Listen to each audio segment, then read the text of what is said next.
ओम नमः शिवाय। जय श्री राम, जय मां विंध्यवासिनी। आज का हमारा वीडियो बहुत ही महत्वपूर्ण होने वाला है। यदि आप लोग इस वीडियो को अंत तक देखेंगे तो यकीन मानिए आप लोग अपने जीवन में आ रही समस्याओं का कारण और निवारण दोनों जान लेंगे और आपको कहीं भटकना नहीं पड़ेगा। एक व्यक्ति कई तरीके से परेशान होता है। एक राम जी का दंड, दूसरा ग्रह बाधा, तीसरा कुल देवी देवता का अंश नहीं होना, चौथा पितरों का पूर्वजों का अंश नहीं होना और पांचवा किसी अन्य के माध्यम से किया कराया गया तंत्र। इन 5 तरीकों से व्यक्ति परेशान होता है और वो जो है भटकता रहता है। और कुछ लोगों की मानसिकता होती है कि अगर हम कहीं दरबार में गए हैं तो एक चक्कर जाने के बाद हम ठीक हो जाएंगे। ऐसा बिल्कुल नहीं है। तंत्र एक जाल है जिसे काटने में समय लगता है। कैसे समय लगता है? यदि किसी भगत ने आपके ऊपर तंत्र किया है तो आपके कुल देवी देवता को पद दे के अनशनी करके आपके यहाँ के निगेटिव एनर्जी जो पित्र हैं उनके साथ में कुछ शक्तियां जोड़ देते हैं। अब एक एक को मनाने में समय लग जाता है। कभी कभी कोई तंत्र ऐसा भी हमने अपने जीवन में देखा है जिन्हें 2-2 साल 3-3 साल तक मनाया गया है तब जाके ठीक हुए हैं। तो तंत्र समय लेता है। तभी तो बड़े बड़े दरबार हैं, बड़े बड़े मंदिर हैं, बोलते हैं 14 पेशी मारो, 7 पेशी मारो। क्यों बोलते हैं? क्योंकि जो रुष्टता है देवता की जब तक वो खत्म नहीं होगी, जब तक ये जाल कटेगा नहीं और वहां से बीमारी बाहर निकलेगी नहीं, तब तक पूर्ण आराम नहीं मिलता है। इसीलिए बड़े दरबार चक्कर मरवाते हैं, 14 चक्कर 7 चक्कर की पेशी मारो तब जाके ठीक होता है। और फिर भी कभी कभी ऐसे दरबारों में जाने से भी ठीक नहीं होता है। जो साधना किए हैं, जिनके पास शक्ति सिद्धि प्राप्त है, उनके घर में भी पीड़ा है, वो प्रार्थना बाबा से करते हैं कि बाबा हमारे पत्नी का ये कष्ट है, बाबा यहाँ ऐसे कष्ट है। तुरंत सॉल्व नहीं होता है तो उनको लगता है कि बाबा काम नहीं कर रहे। बाबा अपना काम करना शुरू कर दिए हैं, वो मनाना शुरू कर दिए हैं उनको। एक नियम होता है, एक समय होता है किसी को मानने के लिए भी। कभी कभी देवी अनशनी होती हैं तो उनको मनाने में ही एक नवरात्र से एक नवरात्र लग जाता है। लगातार पूजा पाठ करना, शक्तियों के ऊपर भरोसा रखना, शरणागत रहना, तब जाके वो होता है। और कभी कभी यदि शक्ति सिद्धि प्राप्त है तो बाबा ही आपको मार्ग दे देते हैं कि ऐसे नहीं ऐसे कर दो, यहाँ नहीं यहाँ से हो जाएगा। और सामने वाले का समय पूरा हो गया दुख कटने का तो कहीं पे भी चला जाता है, उसको लाभ मिल जाता है। लेकिन एक दिन में चमत्कार नहीं होता, 10 मिनट में चमत्कार नहीं होता। वो लाभ मिलने के पीछे आपके घर के देवता आप बहुत कष्ट झेले होते हैं, आपकी शक्तियां बहुत मनाई होती हैं। तो वो एक समय आता है जब सारी चीजें व्यवस्थित हो जाती है, मान चुकी रहती हैं, तो किसी के माध्यम से कुछ करने से तुरंत लाभ मिल जाता है। अब हम आप लोगों को बताते हैं कि व्यक्ति परेशान क्यों होता है। व्यक्ति सबसे पहले परेशान होता है अपने घर के कुल देवी देवता से। उसका रीजन ये है, बोलते हैं आचार्य जी मैं रोज पूजा करता हूं लेकिन फिर भी लाभ नहीं मिलता है। उसका रीजन बता रहे हैं। आपके घर के जो कुल देवी देवता हैं वो एक सौदे के तहत आए हैं। अब सौदे में उनको पक्का पूजा भी दिया जाता है, कच्चा पूजा भी दिया जाता है। बहुत लोगों के यहाँ पक्का पूजा कड़ाही रोज चढ़ता है और बहुत लोगों के यहाँ पशु बलि भी दिया जाता है। यहाँ हम विशेष रूप से कहना चाहेंगे कि जीव हत्या के हम एकदम खिलाफ हैं। जिनके यहाँ पशु बलि दिया जाता है कृपया करके वो जीव को न मारे, देवता के नाम से उसको छोड़ दें, तो भी ये पूर्ण बलि माना जाता है। तो होता क्या है, आप साल के 365 दिन उनको लौंग कपूर बतासा दो, वो कोई मायने नहीं रखता। लेकिन जो सौदा हुआ है कि जैसे शक्तियां है, फूलमती है तो आषाढ़ में या तो नवरात्रि में या तो किसी अन्य महीने पे, जिस महीने के जिस तिथि को जो पूजा माना गया है वो पूजा देना अनिवार्य है, नहीं तो कुल देवी देवता अनशनी हो जाते हैं।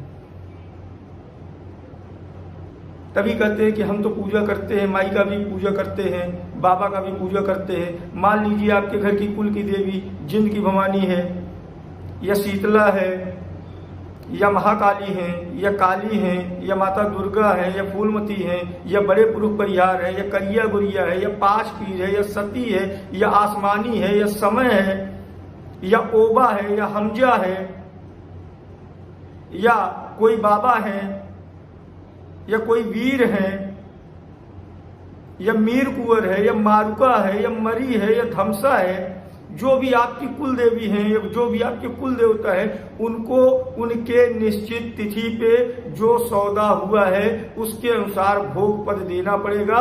नहीं दोगे उनको पूजा पाठ भोग पद तो वो तुरंत सत्य से प्रेत ले लेती है, किसी भगत की बात मान के ले लेती है। इसलिए अपने कुल देवी देवता को निश्चित समय पे और रोज भोग पद देते रहना है। जो तिथि है, जो एग्रीमेंट है, जो सौदा हुआ है, उसको नहीं तोड़ना है।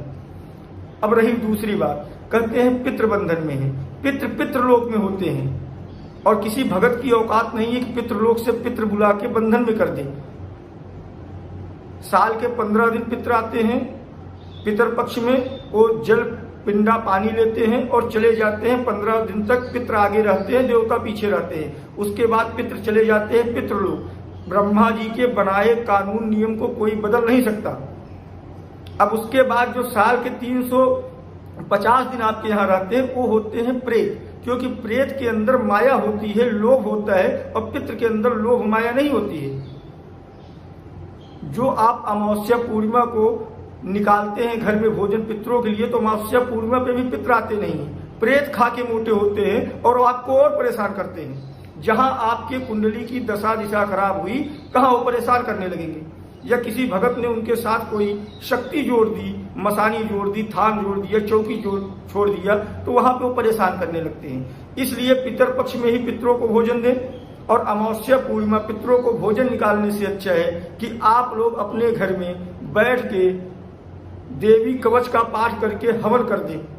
वो ज्यादा लाभकारी आप लोगों के लिए होगा, क्योंकि जब पितृ है ही नहीं तो भोजन खा कौन रहा है। और तीसरा होता है दुख का कारण ग्रह बाधा।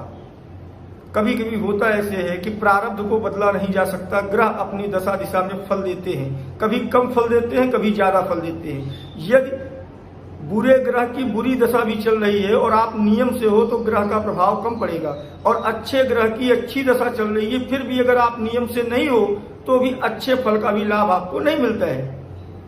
कई लोग बोलते हैं आचार्य जी हमारी दशा भी अच्छी चल रही है लेकिन लाभ नहीं मिल रहा है। दशा अच्छी चल रही है लेकिन तुम्हारे कार्य करने की दिशा ठीक नहीं है। तो यहाँ पे आपको सचेत रहने की जरूरत है। जैसी दशा दिशा चले उस अनुसार कार्य करना चाहिए, मेहनत करना कभी नहीं छोड़ना चाहिए। अब आते हैं तंत्र किया कराया से। तंत्र किया कराया खून में ही जाता है, बिना खून के दूसरे को किया कराया नहीं जाता। वहां पे जो छोड़ा जाता है उसको बोलते हैं बाण या मूठ छोड़ते हैं या मारण बोलते हैं। ये रंजिश में किया जाता है। लेकिन अधिकांशतः आपके घर के ही जो निगेटिव एनर्जी है, प्रेत हैं, वही आप लोगों को परेशान करते हैं। एक परिवार से दूसरे परिवार में, दूसरे परिवार से तीसरे परिवार में घूमते रहते हैं और आप लोग भगत के चक्कर में फंस के, तांत्रिकों के चक्कर में फंस के एक दूसरे के ऊपर पलटवाते रहते हो, भिजवाते रहते हो, और वो आज नहीं तो कल वापस आता है। तो इसका पूर्ण समाधान है कि सब परिवार मिलके इन सब का तर्पण कर दें, काशी लाके बैठा दे, क्योंकि बिना पिशाच मोचन के पितृ कहीं और बैठते नहीं है, प्रेत कहीं और नहीं बैठते हैं। और पितृ पक्ष पे अपने पितरों की सेवा करें। घर में कुल देवी देवता को नियम से पूजा पाठ करें। सालाना या तिसाला जो सौदा हुआ है भोग दे। पितरों के लिए पितर पक्ष में पूजा करें और अपने प्रेतों को बैठा दें। ग्रह की दशा दिशा के अनुसार कार्य करें। यकीन मानिए जीवन में कभी भी आप असफल नहीं होंगे। बहुत लोगों के प्रश्न थे कि साधना करने के बाद भी लाभ नहीं मिलता है। सुदामा कृष्ण जी के मित्र भी थे, सहपाठी भी थे, भक्त भी थे, लेकिन कष्ट सुदामा को भी सहना पड़ा। रामकृष्ण परमहंस जी जो कि काली के भक्त थे, काली साक्षात थी, लेकिन कष्ट उनको भी झेलना पड़ा, क्योंकि शक्तियां परीक्षा भी लेती हैं। शक्तियों का दो उद्देश्य होता है, एक आपकी इच्छा पूर्ति करना, अर्थात जो आपकी मनोकामना है उसके लिए कार्य करना, और दूसरा आपको मुक्ति भी देना। मुक्ति देने का अर्थ यह है कि जो आपके प्रारब्ध में है वो शक्तियां खत्म नहीं कर पाएंगी, क्योंकि विधि का विधान बदला नहीं जा सकता, लेकिन वो आपका सहयोग करेंगी। बारिश हो रही है तो बारिश होने से नहीं रोका जा सकता, लेकिन शक्तियां आपके ऊपर छाता बन के रहती हैं कि जहां पूरा गीला होना है वहां आधा ही गीला हो। कभी भी साधना के क्षेत्र में, शक्तियों के क्षेत्र में, शक्तियों के ऊपर शंका करना अपने पैर के ऊपर कुल्हाड़ी मारने जैसा है। शक्तियां कभी कभी मार्गदर्शन भी करती हैं, किसी किसी के पूर्वज मार्गदर्शन करते हैं, किसी किसी के पितृ मार्गदर्शन करते हैं, किसी को स्वप्न में आके शक्तियां मार्गदर्शन करती है, किसी को भाव में आके करती हैं। तो अलग अलग अवस्था होती है शक्तियों के मार्गदर्शन करने की। जरूरत है अंतरात्मा की आवाज सुनना, शक्तियों से कनेक्ट होकर रहना। तुम्हारे जीवन में जितना भी दुख है वो झेलना तुमको पड़ेगा, लेकिन शक्तियां भी तुम्हारे साथ रह के झेलती हैं। क्योंकि जो दुख है वो बिना काटे नहीं कटेगा,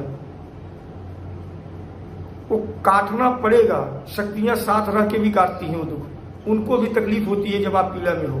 लेकिन प्रारब्ध है, जिस समय जिस दिन से वो प्रारब्ध बदलने वाला होगा वो बदल जाता है। लोगों के मन में ये प्रश्न आता है कि जब प्रारब्ध भी है कि जितने समय जो झेलना है, तो फिर साधना किस लिए किया जाए, पूजा पाठ किस लिए किया जाए? वो इसके लिए कि शक्तियां जब साथ रहती है तो आत्मविश्वास बना रहता है। एक उदाहरण दे रहा हूं, शक्तियां अगर साथ हैं तो आपके जीवन में बूस्टअप का काम करती हैं। जहां 10 रुपए मिलने वाला होता है वहां 15 मिल जाता है, और शक्तियां आपके साथ होती है तो जहां आपका 10 रुपए का नुकसान होने वाला होता है वहां 5 का ही होता है। एक फर्क डालती हैं शक्तियां। हमेशा चिंतन करना चाहिए, चिंता नहीं करना चाहिए। कहते हैं हमारे नाथ श्री रघुनाथ तो किस बात की चिंता, चरण में रख दिया जब माथ तो किस बात की चिंता, किया करते हैं दिन और रात तो किस बात की चिंता, और मेरे स्वामी को रहती है मेरे हर बात की चिंता। जो जीवन में घटित हो रहा है उसको बदलने का सामर्थ्य तुम्हारे अंदर नहीं है। तुम मेहनत करते रहो और आस्था बना के रखो, विश्वास बना के रखो अपने कर्मों पे और अपने आराध्य पर। जीवन में सफलता अवश्य मिलेगी। चमत्कार की उम्मीद जीवन में नहीं की जा सकती है। आपके ऊपर यदि किसी प्रकार का बोझ है तो वो बोझ आपके सर पे रहेगा ही रहेगा, वो आपको ढोना है। लेकिन अगर आपके आराध्य इष्ट कुल देवी देवता सब साथ है तो वो बोझ से आप दबते नहीं हो, बोझ लेके भी आप दौड़ जाते हो। बोझ प्रकृति ने रखा है सर पे 50 किलो का, तो 50 किलो का रहेगा ही। अब इसमें 2 चीज होता है, तुम कमजोर रहोगे तो 50 किलो तुमको गर्दन तोड़ देगा, तुमको बैठा देगा, और तुम मजबूत हो तो 50 किलो लेके दौड़ सकते हो, और जितनी दूरी चलने तक का बोझा है उतनी दूरी तुम दौड़ के निकल सकते हो। उसके बाद वो बोझा हट जाएगा तो आप एकदम स्पीड से दौड़ने लगोगे। ये होता है फर्क। तो आप लोग चिंतन कीजिए, कुल देवी देवता जब मारते हैं तो घर में मांगलिक कार्य नहीं होते हैं, पूजा पाठ का फल नहीं मिलता है। जब घर के प्रेत मारते हैं या बाहरी प्रेत मारते हैं तो घर में क्लेश होता है, उपद्रव होता है, नशा आता है। जब ग्रह मारते हैं तो बने हुए काम बिगड़ने लगते हैं, सोचा हुआ काम पूरा नहीं होता है, कार्य विलंब से होते हैं। तो विचार कीजिए कि आपको मार कौन रहा है। और यही कारण है कि जब घर की कुल देवी ही अनशनी होती हैं, जैसे शीतला अनशनी हो गई, दुर्गा अनशनी हो गई, परमेश्वरी अनशनी हो गई। परमेश्वरी भी 3 प्रकार की होती है, सती परमेश्वरी होती है, काली परमेश्वरी होती है, और एक माता चमार परमेश्वरी होती है, दुर्गा परमेश्वरी भी होती है। तो इन लोगों का भोग पद क्या है, अपने घर के कुल देवी देवताओं को जानो, उनका पूजा कब किया जाता था बुजुर्गों से पूछो। जिनके घर में नहीं हो रहा है अपने घर की पूजा पाठ की प्रक्रिया सालाना या तिसाला शुरू करो। पितर पक्ष में पितरों को काले तिल के साथ जल अर्पित करो, पिंडा उनको अर्पित करो, उनको भोजन दो। जो घर में भोजन बनेगा सबसे पहले पितरों के नाम से निकालना शुरू करो। और अपने आराध्य कोई भी हो, देवी हो, देवता हो, हनुमान जी हो, सब उनके प्रति विश्वास रखो, लगातार उनके नाम का जाप करो। नाम से बढ़कर कोई मंत्र है नहीं। यकीन मानिए जीवन बदल जाएगा। और भरोसा बना के रखना है, मेहनत करते रहना है, कभी पीछे नहीं हटता है। चमत्कार नहीं होता, आपकी प्रक्रिया लगातार 2, 3, 4 महीने जो आप मेहनत किए हो, वो मेहनत का फल किसी अन्य के माध्यम से जाके मिल गया है, वही चमत्कार हो जाता है। तो आज के लिए इतना ही। जय श्री राम।